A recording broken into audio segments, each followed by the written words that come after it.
In this video, we're going to explore the SUMIF function in Microsoft Excel, what it is and how it works.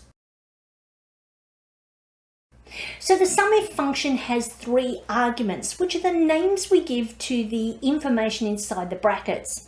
And the three arguments are the range of cells that you want Excel to look in, what you want it to look for, and potentially the range of cells to be added up if a criteria has been met. So I want to calculate the total orders for Alcoa. So I'm going to click in the cell where I want the answer to display, and I'm going to click Insert Function. I'm going to look for SUMIF. Now, in my case, it displays down here, but if it doesn't, simply click in the box here and type in SUMIF and click Go. Once you find SUMIF, double click on it to activate the Function Arguments dialog box.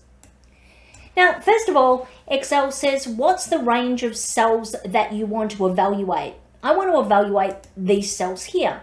So I'm going to go Control-Shift down arrow to select that whole column. And the criteria I'm looking for is Alcoa. I'm typing it in quotation marks so Excel knows it's text.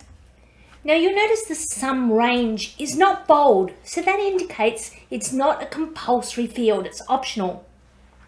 So this would make sense if perhaps the range I was wanting to evaluate was the order amount and the criteria was greater than $1,500.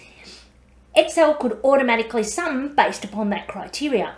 But I'm saying look in the client name, find the client name Alcoa, and then we need to sum this range. So I'm going to do Control-Shift down arrow. Selects to the bottom of the list, and if I click OK, it's telling me that that's the value of all the orders for Alcoa. I could certainly double check it by doing a sort and filter, putting the filter icons on just the Alcoa items.